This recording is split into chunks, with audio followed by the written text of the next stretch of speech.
Well, the battle over masks continues to escalate. Today, the Department of Education, through its own Civil Rights Division, has opened investigations into 5 states, Iowa, Oklahoma, South Carolina, Tennessee, and Utah, to determine whether statewide mask bans in those states may have violated the civil rights of their students. This signals a major escalation by the federal government in the battle over masks at schools, and it raises really important questions of law and justice in our schools. So for more on this, I'm happy to say we're joined by the Secretary of Education, Miguel Cardona. Secretary Cardona, thanks very much for being here. Thank you. And first, let's just tell us about this investigation you're announcing today. How does a statewide ban on mask mandates for schools, how does that violate students' civil rights, people might ask? You know, over the last year and a half, I've spoken to parents across the country who have told me that they fear for their children's safety. And we know vulnerable populations of students, especially students with disabilities, benefit from in-person learning like all students do. But with this particular group, we have health risks that are associated with COVID-19 that could be prevented. And we believe that the ban on local control to decide how to safely reopen schools does put students at risk. So we're going to investigate that. All right. And so under the Americans with Disabilities Act and Education Rights Act, these policies, the argument goes, are denying an equal access to education for those students with disability. And you've called those anti-mask policies negligent. You said they're putting kids in harm's way. You just say, so if kids are really in danger, is there more you can do at this point beyond opening an investigation at the federal level? You know, we continue to communicate with states to share with them the best practices from across the country. We're advocating for local decision-making with health experts as partners to reopen schools. We know that's what works. So when we have politics getting in the way of things, unfortunately, students are ending up not going to school because their parents don't feel comfortable sending them to school. We feel that's a violation, and we feel that all students should have access to in-person learning across the country in a manner that's safe. I mean, look at the data with this Delta variant. We need to take every precaution to give students the best opportunity to learn in person. Well, Secretary Cardona, this is, you know very well, this is a subject matter that has just ignited a level of rage and fury in certain parts of the country that is scary and almost dangerous, verges on violence, it sounds like sometimes, people targeting school board members and the like. Are you concerned that the big stick of the federal government being waved around here could basically, to mix metaphors, pour gasoline on that fire? Are you concerned that you're stoking that? You know, we really need to keep the politics out of it. We need to do what we know is safe for students. To me, this is about protecting students, protecting our staff. That's what this is about. And the president said, use every tool in your toolbox to make sure we're providing a safe school reopening, and that's what we're doing.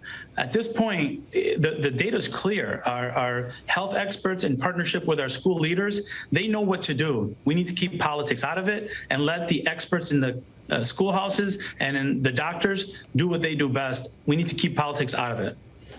All right. Well, you know, you're right in the middle of it. Florida, as you know, is not on the list that you announced today because the mask ban there was just overturned by a judge, although it's currently being appealed. And you've clashed with Florida's Governor Ron DeSantis repeatedly over masks. I want to read you some of his reasoning, what Governor DeSantis says his reasoning was for the mask ban at a press conference last week. He said, quote, "If a kid was infected this summer, that kid does not need to be in a mask no matter what you think of the mask. That has immunity. And so if you're not recognizing that basic, clear scientific fact at this point, that shows you that this is more political. You're not following the science." That's Ron DeSantis essentially, you know, challenging what you're saying here. How do you answer him? You know, I want to work with Governor DeSantis and every other governor across the country to do what's right for our students. And, you know, the students in Florida are my students, too. But at the end of the day, I'm going to trust medical doctors and health experts who do this for a living to guide our safe school reopening. As I said before, we need to keep the politics out of it. This isn't about politics. This is bigger than Governor DeSantis. This is bigger than Secretary Cardona. This is about protecting students and giving them the opportunity to learn in person where they learn best.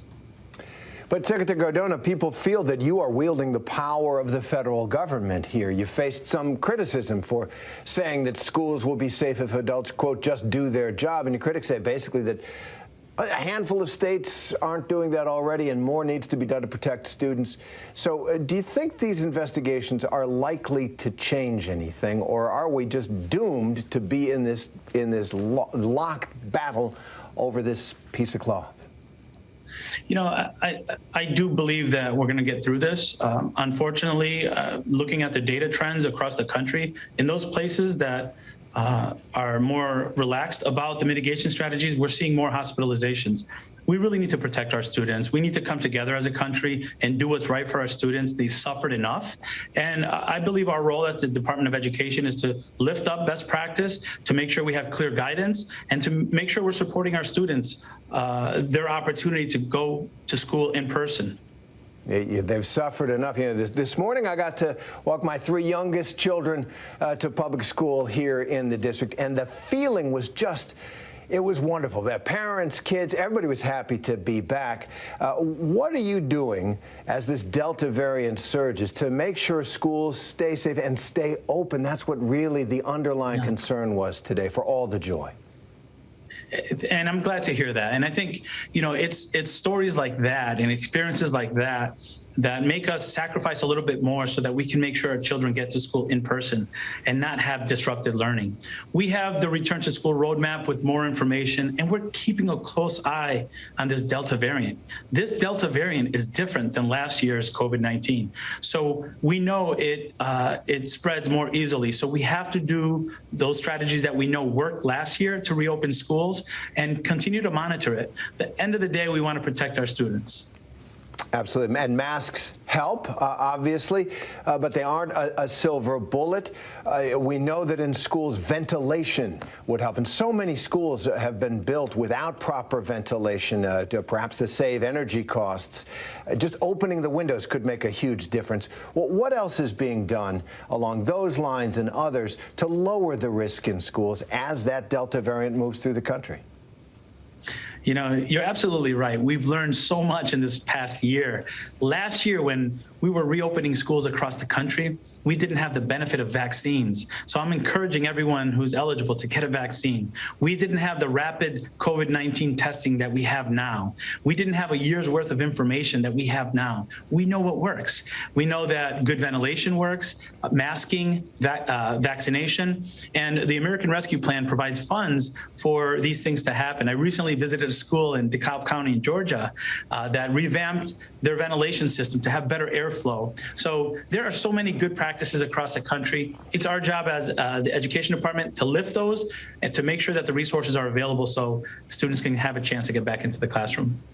And yet, for some reason, this has become the political battleground right now, despite the fact stuff like that case study came out on Friday from the CDC showing that a single teacher took off their masks to read aloud to a class and ended up infecting about half the class with COVID. Now, if that doesn't persuade people, if those kinds of real-life examples doesn't persuade people that masks help, you know, do you ever despair?